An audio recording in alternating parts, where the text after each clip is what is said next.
Hello, we're here today to give an update on the desktop repurposing project. As you can see from the timeline there, this is a project that myself and Darren, and we'll do introductions in a second, have been working on really for the last 3 years. In terms of who we are, as I say, I'm Matt Evans. I'm one of our EUC solution engineers at VMware. I've been with VMware for about 4.5 years now. Prior to that, I worked for both Wise Technology and Igel, so quite a lot of experience in the server-based computing and thin client world. Darren? Thanks, Matt. Yeah, Darren Hirons. I work in the same team as Matt, so I'm a EUC specialist at VMware. I've been at VMware now for 6.5 years. Prior to that, I worked in a variety of different roles in banking and public sector and healthcare. Excellent.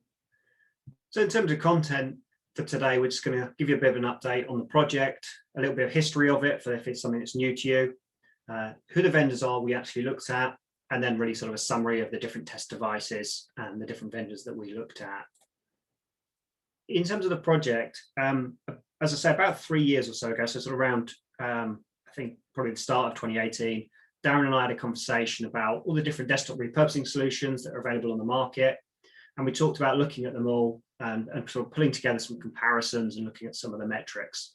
So when we talk about some of the metrics, we looked at not just performance of the BLAST or PCI protocols, but also what the steps were taken and what they looked like to get you to the device in that repurposed state.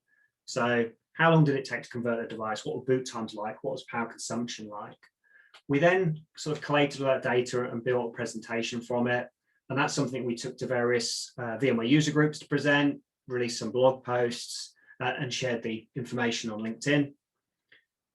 In the previous sessions, we recorded some videos so we could demonstrate what BLAST performance was like for, it's like YouTube and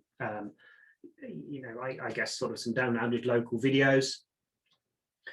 We also just shared a lot more content around that performance. So that's something that we're not really going to do in the session today. This is the third in the series of these presentations. So there's some links there for you to refer back to the previous two. So the session that we actually ended up publishing in January 19, or that's when it went on that particular blog site, was all around the results from the April 2018 testing.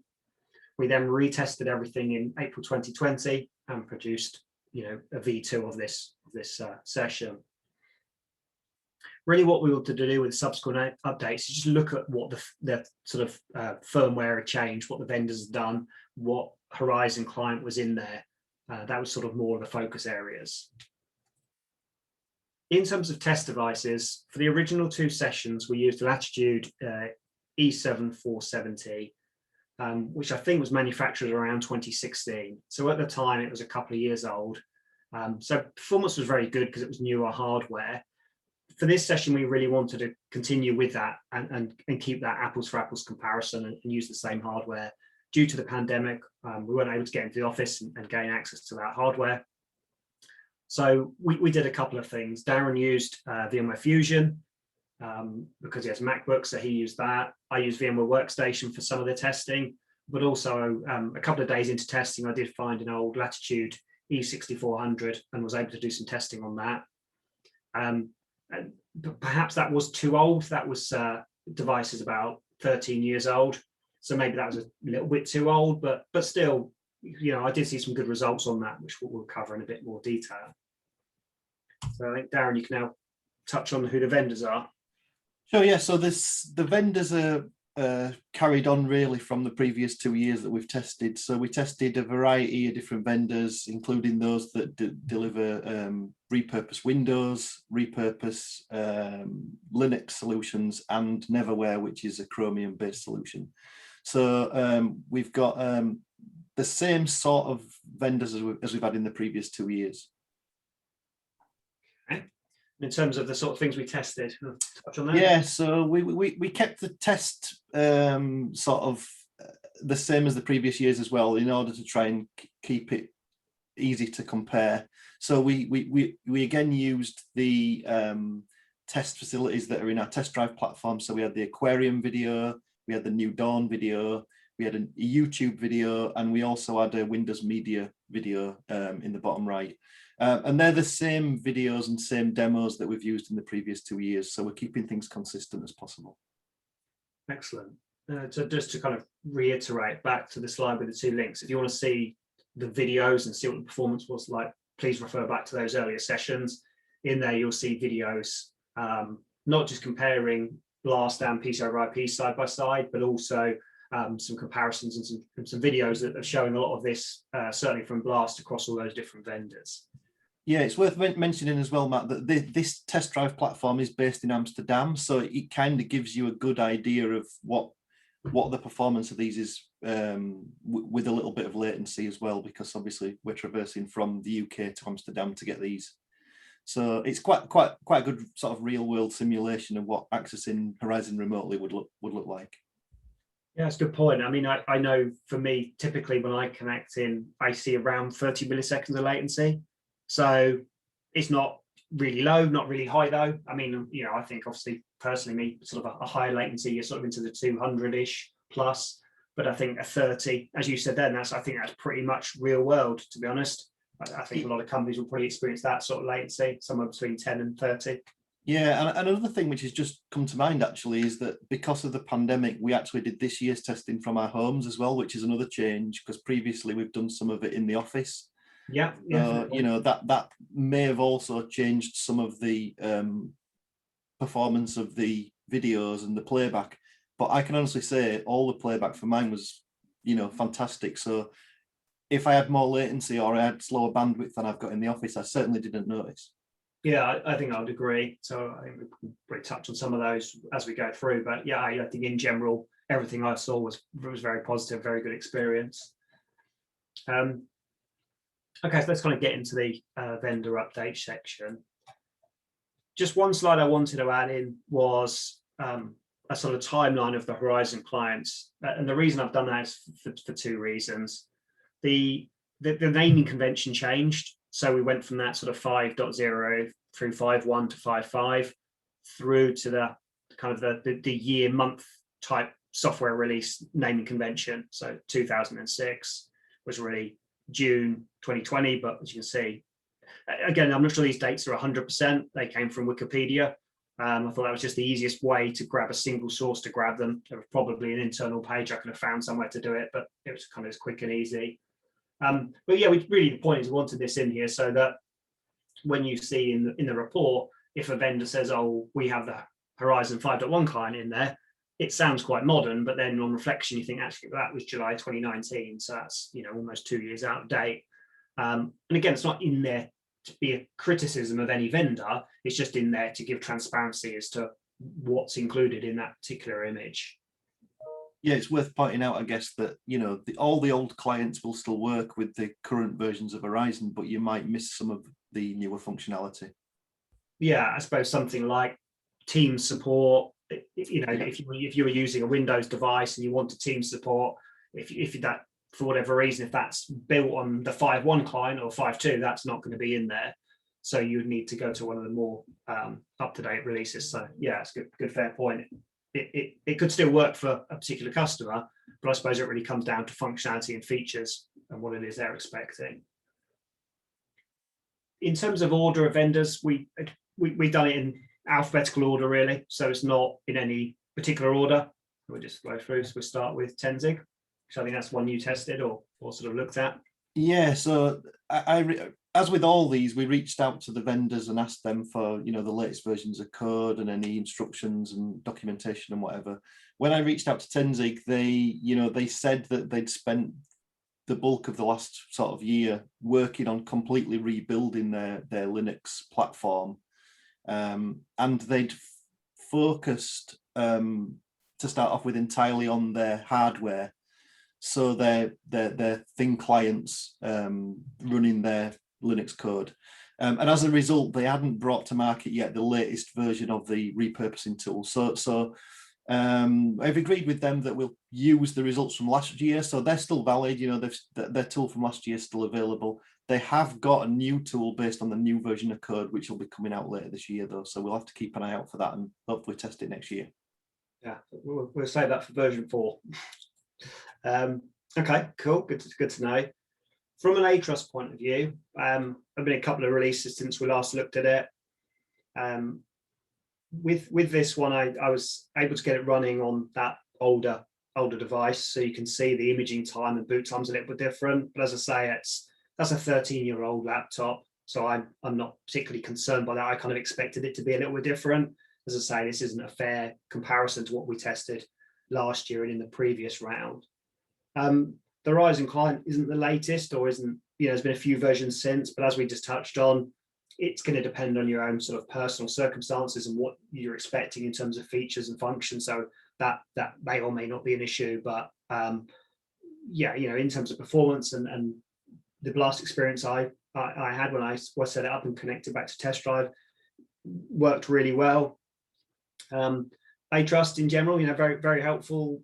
When you image the device, you give them the MAC address of the device, and then they provide a trial license, which from memory was supported for a month. So you just copy that license over from a USB key, and then you can sort of dive straight into it and get testing. But yeah, like most of them, to be fair, performance was good, and I wasn't unimpressed with it. Okay, on to Dell. Yep. So the Dell repurposing tool is a Windows-based tool. So you take your old Windows machines and you install the software over the top of it. So the thing that I noticed about the Dell software version is it was exactly the same version as the one we tested last year. So in the last 12 months, Dell have basically not updated the version. So I repeated the tests and I got largely the same figures. The only difference was that I tested it on Fusion rather than on a laptop. But the figures were exactly the same, and all the data, because it's the same version, will be exactly the same as well.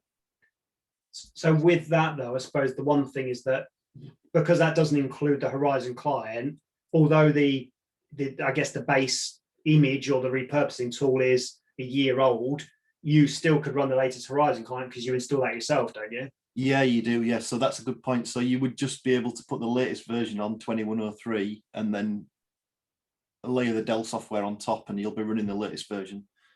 Okay. Okay, so that's not a huge drawback, again, dependent on, I suppose, really whether, I don't know, if that version didn't run on the latest version of Windows, like, the H2 release or something, then there may be some problems there. But fundamentally, the fact you can have the latest Horizon client. Yeah, well, I did all my testing actually on the latest version of Windows 10. So I did it on 20 half. I think I did it on 20 half 2 actually. Okay. So and it worked fine. So I think you can safely say the latest versions are still supported. Okay, excellent. I think you covered Igel as well. Yeah, so Igel, as always, was a pretty easy one to deploy and test. So yeah, I tested this again on Fusion running on my Mac. As you can see, the imaging time was like quicker than last year, but it's hard to compare when you're comparing Fusion versus a laptop. Boot time round about same. Obviously, as you'd expect, versions of the browser had been updated. The Horizon client was fairly new, actually. It was only one version behind the current version when we tested it. Yeah, and so it's stepped up all its versions in line with what you would expect. I think also that Chrome browser was quite a new addition, wasn't it? I mean, looking back at the results from memory, I'm pretty sure it was only ever Firefox. Yeah, so good point. Yeah, it's got both now. And also the other observation, I think we pretty touched on the previous recordings, but I seem to remember that the increase in imaging time from 2018 to 2020 was down to some additional disk encryption they were doing to make it more secure. I'm sure that was the case. So yeah, good to see that they've kind of carried on with the, I guess, the good development plan that they had. Yeah, I mean, Igel have very much moved away from being a thin client vendor to being a software vendor, right? So this is their bread and butter, is writing software for repurposing. That's what Igel's business is now. Okay. And then just finally touching on the power consumption, I think, I guess a couple of differences. We weren't together for this testing. So previously we used a special plug that I had to test power consumption. So your testing didn't do any of that. But equally, I I used the special plug, but I've not included the results because when I was using the old laptop, I didn't have the correct power supply. So the power consumption for everyone was quite high because of I was using wrong power supply, and it just wasn't a fair test. So I chose to keep that data out. But yeah, I guess it's just worth noting that we've not really touched on power consumption this time around. Again, just for some challenges really around the pandemic. Onto Neverware. So as Darren mentioned on the vendor overview slide, this is based on a Chromium operating system. So a little bit different to some of the others that we tested, with the majority being on Linux and a couple being on Windows. For this, I tested it on a virtual machine. You really just authenticate using your Neverware account, and then it basically kind of streams over the internet and builds the image, which is why it takes, for me in a virtual machine, it took 14 minutes because it's pulling down that image. So if the image is 2 gig, it's pulling down 2 gig. If it's a gig, it's pulling down a gig. So it just takes a little while to pull down and build. In terms of boot, quick. In terms of Horizon client, it's the latest because when you get the OS, it doesn't include Horizon. It's just a Chromium-based OS. So I can just go into the App Store and install any additional apps that I want. Obviously, for the purposes of what we tested here, it was just the Horizon client I installed. But, much like the other years, performed well. I use a Chromebook quite a bit, so I quite like the OS because it feels familiar, I guess, and as much as it's Chrome, I kind of know where to go and what I'm doing. So yeah, as a whole, as I say, like the other years, I was impressed with the performance and the overall look and feel. Frame's one of yours? Yep, so Prime again was one that I tested. One of the challenges that I had with testing some of these solutions on Fusion was that some of them I had problems getting them to boot. So the Igel one seemed to work fine. The Prime one I couldn't get to boot. I reached back out to Prime though, and they were super helpful, and they provided me with an OVA which was specifically built to run on a virtual machine. So I was able to get it up and running within, minutes using the OVA. The problem was that then I couldn't record what the imaging time was. But as you can see, the boot time was actually quicker than it was in previous years. So, you can make your own assumptions about what the imaging time might have been like. But the rest of it all performed really well. The Firefox version had been updated. The Horizon client was a little bit old, but still performed fantastically well. And yeah, it was pretty easy to set up and deploy the Horizon config. The one thing that I would say is that if you don't have a management server, it takes a little while to look for one before it actually loads. So I think that's not unique to Prime. I think some of the others do a bit of a search or a scan of the network for management servers, and if they don't find one, they sometimes they'll search for a few seconds and then time out, so it can increase the boot time if there's no management server available. And obviously, as part of this testing, we didn't go as far as testing the management tools. Yeah, I can't remember all the vendors, but I certainly experienced that with the VXL build that we'll get to. That boot time, not boot time, so it's almost like you kind of, the device boots and you see the OS, but before you can actually get to the stage of being able to do anything, you're kind of sat there waiting with a message or a hourglass. And yeah, I think it was exactly the same thing. It was looking for the management server or a licensing server, which obviously wasn't there. And as you say, it probably just sits there with a 30-second window and then it times out. So yeah, I experienced that similar scenario. Yeah, so I tested Stratodesk as well. So again, I had an issue booting this one off the CD image. So again, I reached out to Stratodesk and asked them if they had an OVA that I could test. They didn't, but they actually sent me a VM version, which was perfect. So I just literally double clicked it and it loaded. So again, I couldn't record the image in time, but you can see the boot time was the same speed as the previous version. Stratodesk was really slick. If I remember rightly, I think that also paused for a few seconds when it was looking for a management server. All the versions had all been updated. We were on the latest version. I think it was the only one I tested that was on the very latest Horizon client. pretty up to date in terms of Google Chrome. I think it was the newest one that I tested. Firefox was pretty new, and yeah, it worked pretty well. I had no issues with it all. Like I said, the only downside of the Stratodesk testing was that I couldn't test the image in time. Right. Okay. Yeah, not the end of the world, I guess, but still would have been really nice to see that. We didn't touch on the other area aside from power consumption. We kind of skipped on was the pricing. Over the previous years, we went for pricing, and you know there was a slight price increase over the previous year, but that's something we kind of didn't revisit this time. Obviously, that's sort of quite time consuming. So if anyone's after pricing, obviously they can approach the vendors, but that was something we sort of opted to move, you know, and skip by this time. The other one we didn't test this time, but tied into Stratodesk, was, from memory, didn't you test Raspberry Pi last time as well, but running it, and that's the Stratodesk image, wasn't it? Yeah, it was. Yeah, so I did test that previously. I didn't test that this time. But it's the same image, isn't it? It's the same Stratodesk image. I don't think there's any change in functionality or anything. I think it's a different version of code. I guess because it's probably to support ARM, but yeah, it's a different download. But I didn't test it this time. Okay. Yeah, but again, it was just the x86 one was the only one I tested. Okay. Yeah. So ThinScale was one we tested back in April 2018, but we didn't revisit in 2020. And from memory, I think it was a shell replacement. So when I say a shell replacement, so you've got a Windows machine, and you install this on top of it, and essentially it locks down the Windows operating system, and you can configure it to only allow access to certain applications or you know, certain icons on the desktop, those sort of things. But as we hadn't tested it the last time, we decided to pull it back in for this one. You know, I like it. It's a nice solution. It's good to be able to, you know, lock down the OS. As it doesn't include the Horizon client, you know, again, I could use the latest version, so it's good in that sense.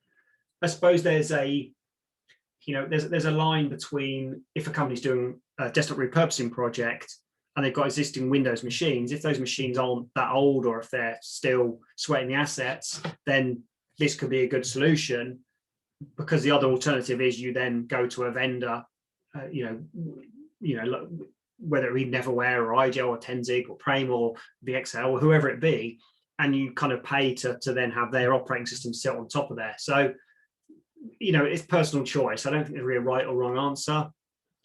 If you've got a tool in already to manage these Windows devices, whether that's something like Workspace ONE UEM or SCCM or another PCLM tool, then you may want to keep with that rather than introducing something new. So I guess there's pros and cons that a customer would need to weigh up when deciding on a solution. But as I say, ThinScale we haven't tested for a while, so it was good to see.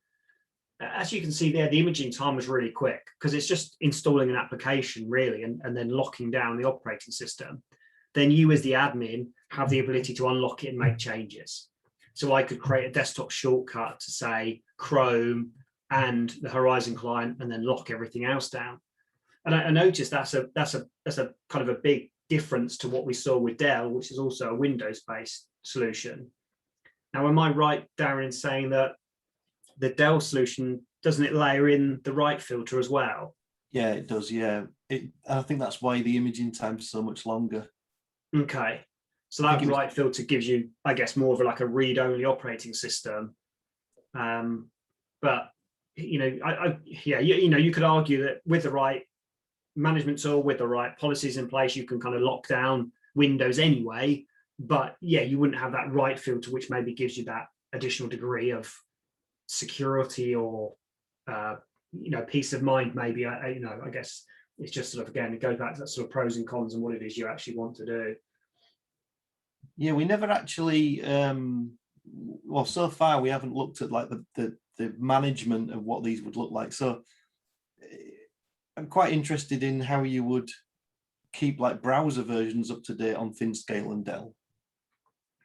Yeah, would you just be able to use lifecycle management tools, or that might be something we can come back to? Yeah. Okay. So Unicorn, I had a few problems with it, and it just sort of, I got into the point of sort of running out of time and not being able to test everything. So I didn't end up documenting everything. Basically, the old device I tried, the laptop, had some problems with it. I think it's the hardware was too old. As I say, that laptop's probably 13 years old, so it didn't really surprise me. But point of note, Unicorn did include a pretty up-to-date Horizon client.